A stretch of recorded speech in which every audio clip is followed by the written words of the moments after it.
Let me ask you something. What if I told you that the one thing you've been dreading, silence, could actually be your greatest weapon? Imagine this. You're holding the key to unlocking emotional freedom, and it starts with doing absolutely nothing. Sounds too simple, right? But here's the kicker. Most people fail at no contact because they fall into the trap of thinking silence is weakness. Well, let me blow your mind. Silence is power.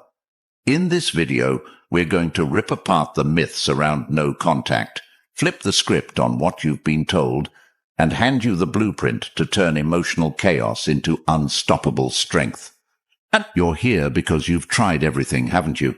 Late-night texts, waiting for a reply that never comes, obsessing over why they left, and now you're stuck.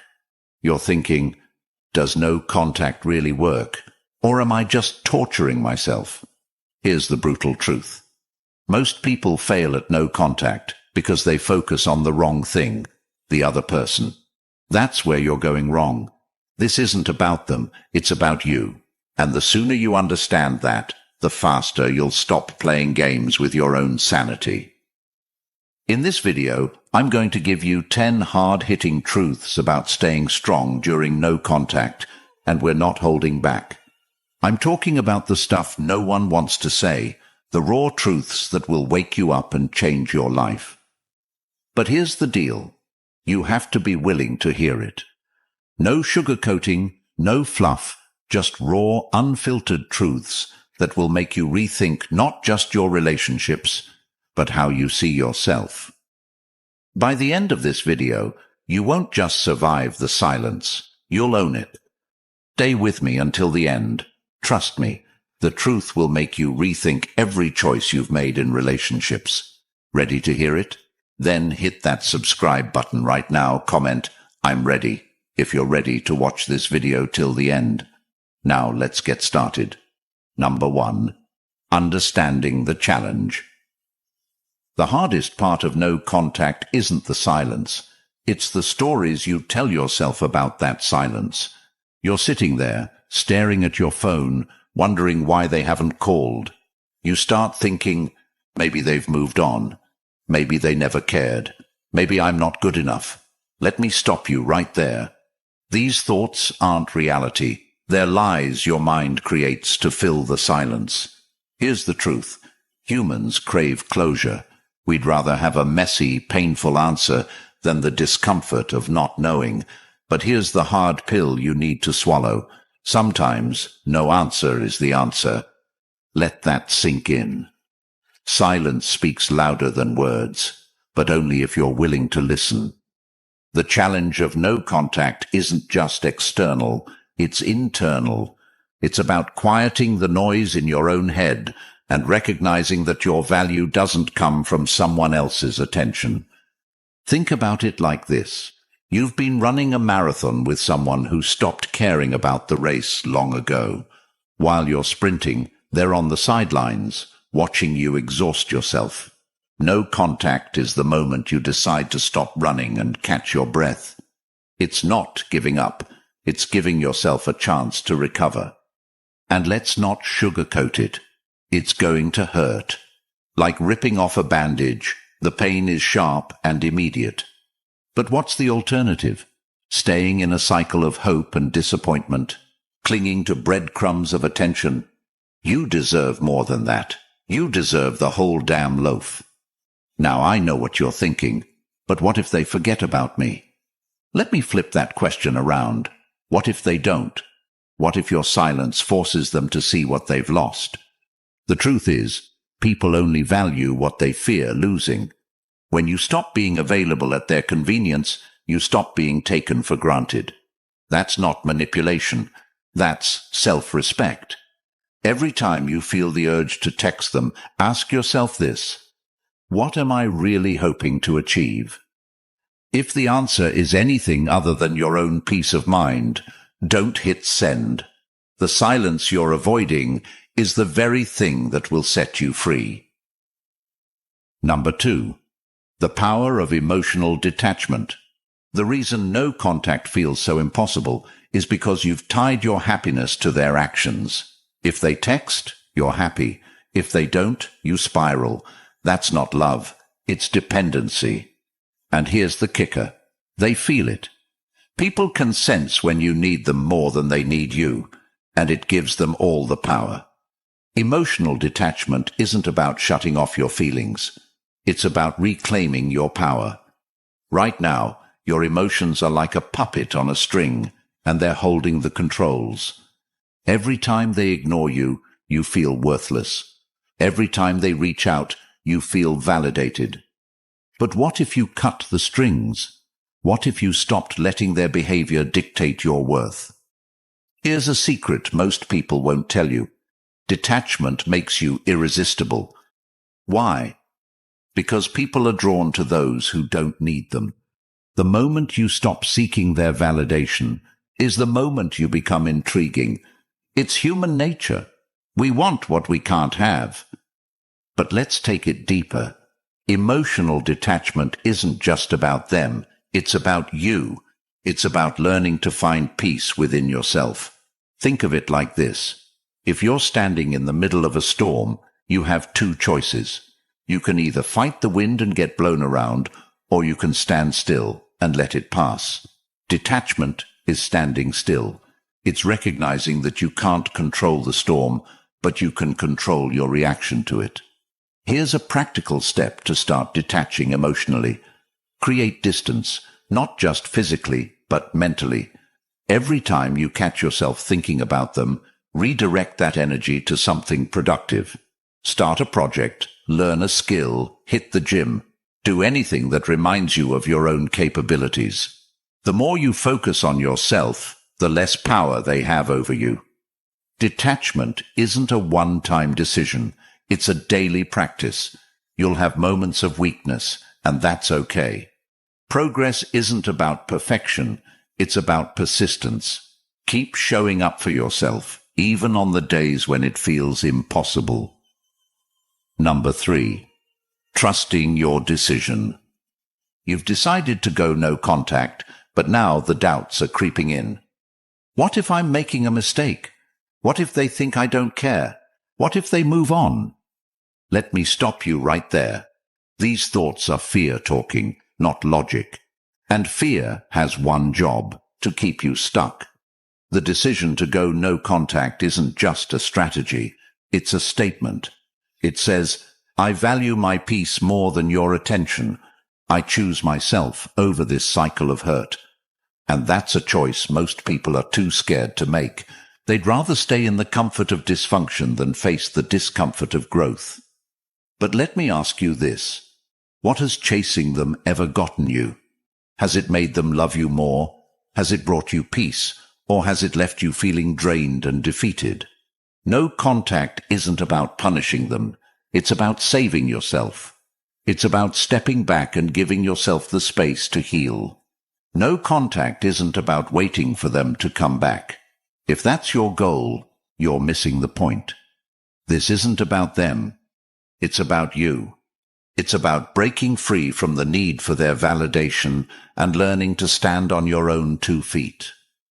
Think of it like this. If you were building a house, would you use materials that are broken and unstable? Of course not. Relationships are no different. You can't build something healthy with someone who doesn't respect you. Trusting your decision to go no contact is about recognizing that you deserve better and refusing to settle for less.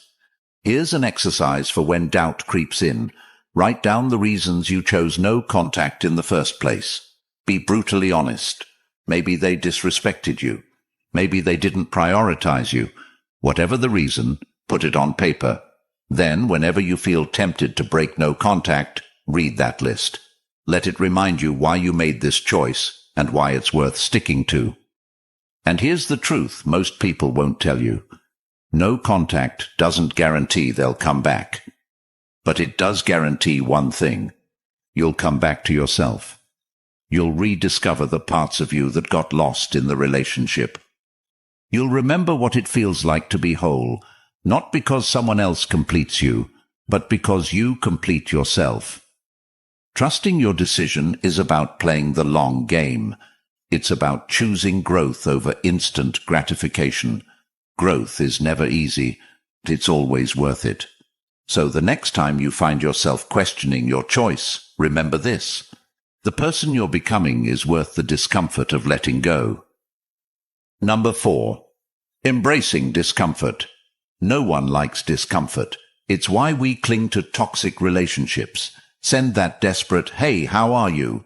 text, or stalk their social media late at night. But here's the harsh reality. Growth and comfort cannot exist together. You can have one or the other, but never both. If you want to become stronger, wiser, and more self-assured, you have to get comfortable with being uncomfortable. Discomfort during no contact isn't a punishment. It's a transformation. Think of a butterfly struggling to emerge from its cocoon. It's painful, messy, and slow. But without that struggle, the butterfly's wings wouldn't develop the strength to fly. You're in that cocoon right now, and the silence. That's your transformation in progress. But here's the trap most people fall into. They think discomfort means they're doing something wrong. You start to question yourself, wondering if breaking no contact would feel better. Spoiler alert, it won't. Reaching out might give you a fleeting sense of relief, but it comes at the cost of your long-term growth. And let's face it, if they wanted to talk to you, they would have by now. Discomfort shows you where the cracks are in your foundation. Maybe you relied too heavily on their attention for your self-worth. Maybe you ignored your own needs to prioritize theirs. Whatever it is, the pain you feel isn't here to punish you. It's here to guide you. Next time you feel that unbearable urge to break no contact, sit with it. Don't distract yourself. Don't run from it. Just let it wash over you like a wave. Notice how the feeling rises, peaks, and then fades. That's the thing about discomfort. It's temporary, and every time you resist the urge to react, you're teaching yourself that you can survive without them. Think about it. Every painful moment you endure is a deposit into your self-respect bank. It's proof that you value yourself enough to face the hard stuff head on. And let's be real, nothing worth having ever comes easy. Embrace the discomfort, because on the other side of it lies the version of you that you've always wanted to be. Number 5. Purpose over validation. Most of us spend our lives performing for people who don't even deserve to sit in the front row of our story. You know what I'm talking about. Posting that "look how happy I am" photo on Instagram, hoping they'll see it and feel a twinge of regret. But let me ask you this. Why are you living for their validation when you could be living for your purpose? Validation is like junk food. It gives you a quick hit of satisfaction, but it leaves you feeling empty and craving more. Purpose, on the other hand, is like a home-cooked meal. It takes longer to prepare, but it nourishes you in ways that last. During no contact, your purpose is your anchor. It's the thing that will keep you grounded when the silence feels overwhelming. What does living with purpose actually look like? It means asking yourself, what can I create, achieve, or improve in my life that has nothing to do with them? Maybe it's a fitness goal you've been putting off. Maybe it's finally starting that side hustle you've always dreamed about. Or maybe it's as simple as becoming the kind of person who inspires themselves. Imagine someone who spent years in a relationship where they always played second fiddle. They were constantly seeking approval, bending over backward to keep the peace. After the breakup, they went no contact and poured all that energy into building their dream business. Today, they're thriving, not because they got their ex back, because they got themselves back. Living with purpose doesn't mean you stop caring about what happened. It means you stop letting it define you. Every moment you spend chasing validation is a moment you're not investing in your future. And here's the irony. When you start living for yourself, you become magnetic. People are drawn to those who have a sense of direction and self-worth. So here's your challenge. Take all the time and energy you've been wasting on thoughts of them and redirect it. Start small. Pick one thing you've been putting off. Maybe it's journaling, exercising, or learning a new skill. Commit to it, not because you want to prove anything to them, but because you owe it to yourself. And remember this, your purpose doesn't need anyone's approval. The only validation you should be chasing is your own. Number 6.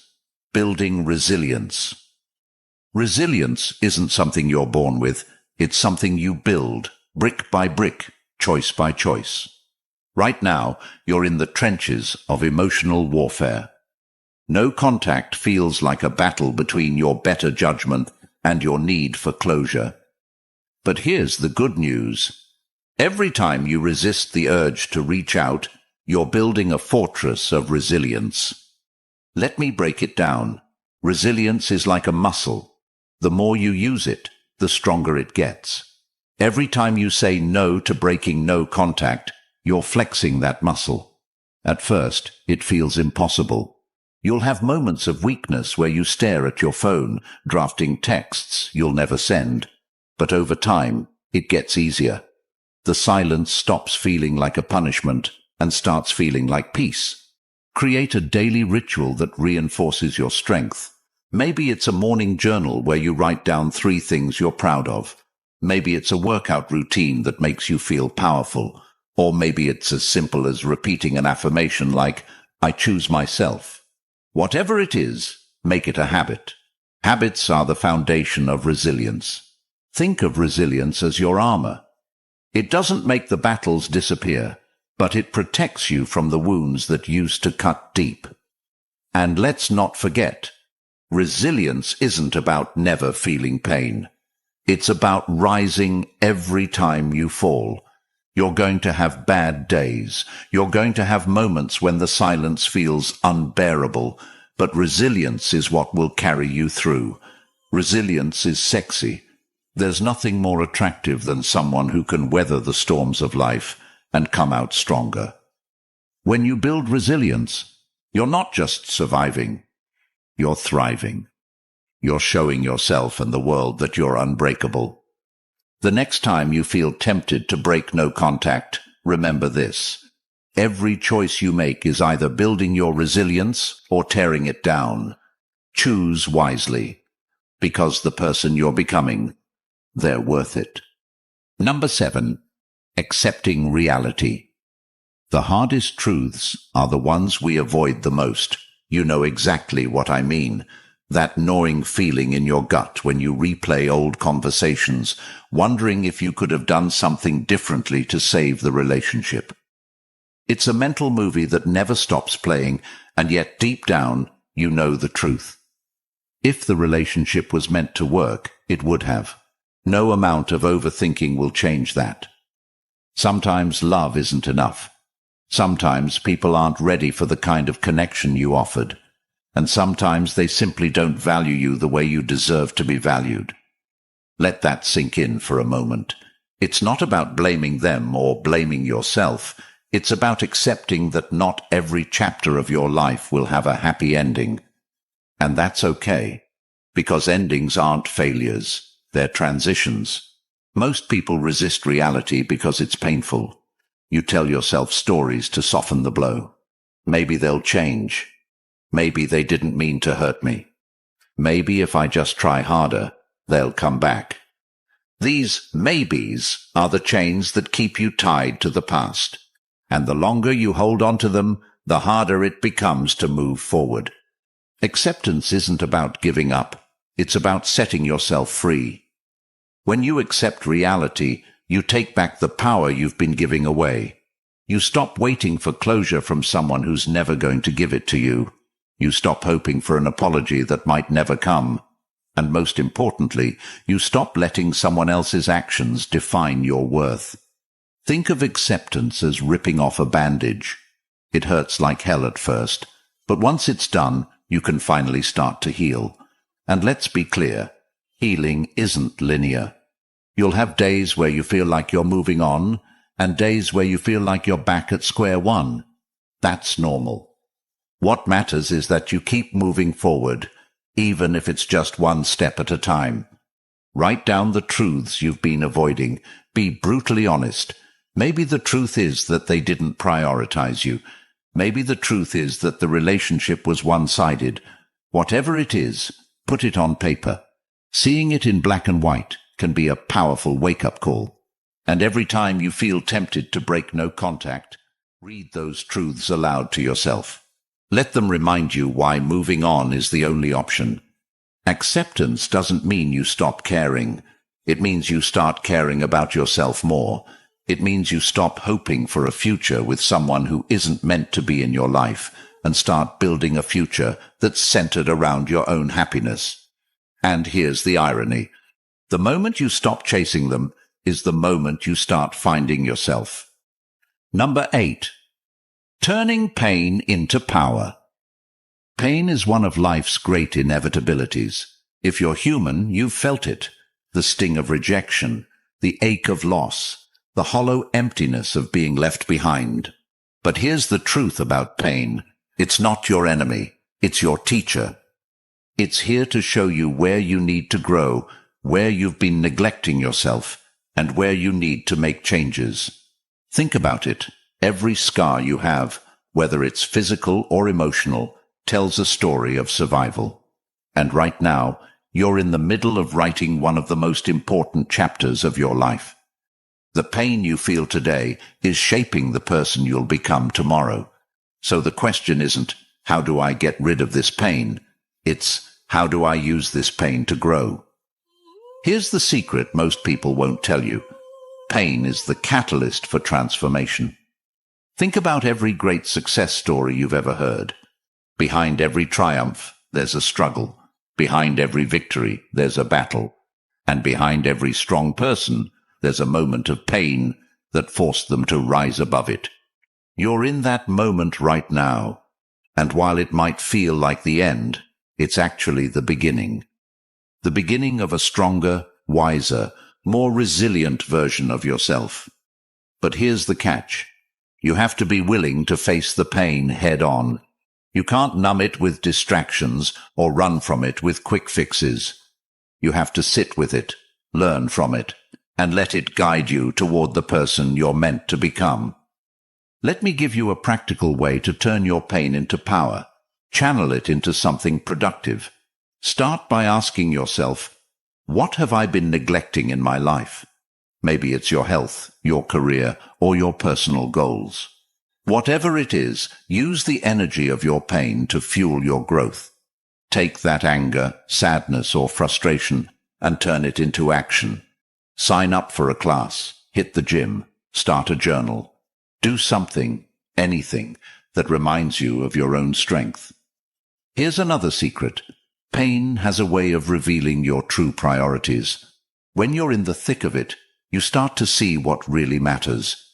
You realize that the approval of one person isn't worth sacrificing your peace. You discover that your worth isn't tied to someone else's ability to see it. And you learn that the only person who can truly complete you is yourself. And let's talk about the ultimate transformation. Turning pain into purpose. This is where the magic happens. When you take your pain and use it to help others, it becomes more than just a burden. It becomes a gift. Maybe your experience inspires you to create something meaningful. Maybe it motivates you to support someone else who's going through a similar struggle. Whatever it is, turning your pain into purpose is one of the most powerful things you can do. Here's a challenge for you. Think about how your pain can make a positive impact. Maybe it's sharing your story to inspire others. Maybe it's volunteering your time to a cause you care about. Or maybe it's as simple as showing kindness to someone who needs it. Pain has a way of connecting us, and when you use it to uplift others, you're not just healing yourself, you're healing the world around you. Turning pain into power isn't about pretending everything's fine. It's about using your struggles as stepping stones to become the person you've always wanted to be. So the next time you feel overwhelmed by the weight of your emotions, remember this. Every great story begins with a challenge, and this is yours. Number 9. Shifting focus to growth. Your focus is probably all over the place. You wake up thinking about them, you go to bed thinking about them, and every moment in between is filled with questions. What are they doing? Are they thinking about me? Have they moved on? These thoughts don't just steal your peace, they trap you in a cycle of stagnation. Every moment you spend fixated on someone else is a moment you're not investing in yourself. Think about that for a second. You're pouring all your energy into a situation you can't control while neglecting the one thing you can, your own growth. That ends today. Shifting your focus isn't just about distracting yourself, it's about redirecting your energy towards something meaningful. It's about asking yourself, what can I build, learn, or achieve that has nothing to do with them? And let me tell you, the possibilities are endless. Imagine if all the time you've spent overthinking was instead spent on self-improvement. Picture yourself signing up for that fitness class you've been avoiding, or finally starting that business idea that's been sitting on the back burner. What if you turned your heartbreak into the fuel for your next big achievement? That's the power of shifting your focus. Make a list of 3 things you've always wanted to do, but kept putting off because of your relationship. Maybe it's traveling, picking up a new skill, or even something as simple as reading a book that inspires you. Commit to doing one of those things this week. Don't just think about it. Take action. There was a man who, after a painful breakup, decided to pour all his energy into fitness. He started small, just a few minutes of exercise a day. But as weeks turned into months, he transformed not just his body, but his entire mindset. By focusing on his growth, he regained his confidence and discovered a strength he didn't know he had. And guess what? His ex eventually noticed, but by then he didn't care. He was too busy thriving. Shifting your focus isn't about forgetting them, it's about remembering yourself. It's about reclaiming the parts of you that got lost in the relationship and using this time to become the best version of yourself. And here's the irony. The more you focus on your own growth, the less power they have over you. Here's your challenge. Every time you catch yourself spiraling into thoughts about them, redirect that energy toward a personal goal. Think of it as a mental workout. The more you practice, the stronger your focus becomes. And before you know it, you'll realize that the person you've been obsessing over isn't the center of your world. You are. Number 10. Maintaining long-term peace. Here's the ultimate goal of no contact. Not just getting over someone, but building a life where your peace isn't dependent on anyone else. Because let's be real, what's the point of moving on if you're just going to let someone else disrupt your peace in the future? Long-term peace isn't something you stumble upon, it's something you create. Think of peace like a garden. It requires care, attention, and boundaries to thrive. And just like a garden, it's not a one-time effort. You can't plant seeds and walk away expecting flowers to bloom forever. You have to nurture it. You have to protect it from weeds, pests, and storms. And in the context of your life, those weeds are the people and situations that threaten your mental and emotional well-being. Let me ask you this. What boundaries have you set to protect your peace? If the answer is none, then it's time to change that. Long-term peace begins with learning to say no, toxic people, to unnecessary drama, and to anything that doesn't align with the life you want to build.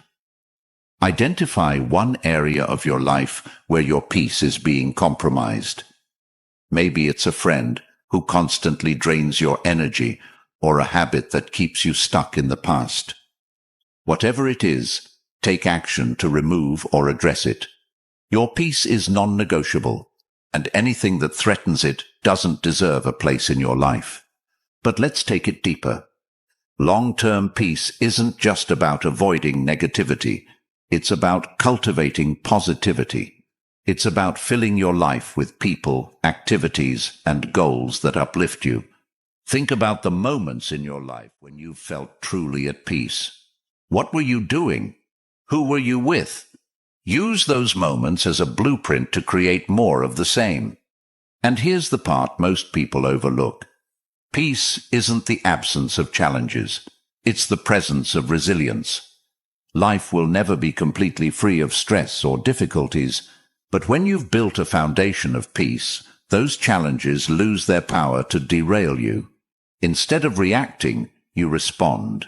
Instead of falling apart, you adapt. That's what long-term peace looks like. There was a woman who, after a tumultuous breakup, decided to make peace her top priority. She started meditating daily, journaling her thoughts, and spending time with people who uplifted her. Over time, she noticed a shift. The things that used to trigger her, an unexpected text from her ex, a lonely Friday night, no longer had the same grip on her emotions. She wasn't just surviving, she was thriving. And that's the power of prioritizing peace. Here's your takeaway. Maintaining long-term peace is a choice you make every day. It's not something that happens to you. It's something you create through your actions, habits, and mindset. And the more you prioritize your peace, the less you'll tolerate anything that disrupts it. Here's the final challenge. Write down your personal definition of peace. What does it look like? What does it feel like? And most importantly, what steps can you take to protect and nurture it? Keep that definition close to you and let it guide every decision you make. You've made it to the end of this journey, and that says something about you. It says you're not someone who's willing to stay stuck, who's okay with settling for less, or who's going to let anyone else dictate their happiness. Right now, you're standing at a crossroads. One path keeps you clinging to the past, chained to the pain, and stuck in the cycle of overthinking. The other path, that's the one where you rise. That's the one where you say, enough, I deserve better. Every piece of advice we've shared today isn't just about surviving no contact. It's about transforming it into the greatest act of self-love you've ever experienced. Silence isn't your enemy, it's your teacher. Every moment of discomfort is a step toward becoming the version of you who doesn't just endure life, but thrives in it. Let this be your reminder. You don't need anyone else's approval to feel worthy. You are enough, just as you are. You are stronger than the pain, wiser than the doubts, and braver than you give yourself credit for. The journey ahead won't always be easy, but it will be worth it. And the best part, the person waiting for you at the other side of this silence, the healed, confident, unshakable you, is someone you're going to love more than you've ever loved anyone else. If this video resonated with you, take a moment to support this channel by hitting the subscribe button. It's not just about numbers. It's about making sure more people who are struggling just like you can find this message and begin their journey to healing. When you subscribe, you're helping to spread a message of growth, resilience, and empowerment to those who need it most. And before you go, drop a comment below saying, I choose myself. Let that be your declaration, your commitment to put your peace and growth above all else. Remember, you're not alone in this. This community is here to support you every step of the way. Together, we're building something bigger than no contact. We're building lives filled with strength, purpose, and unstoppable self-worth.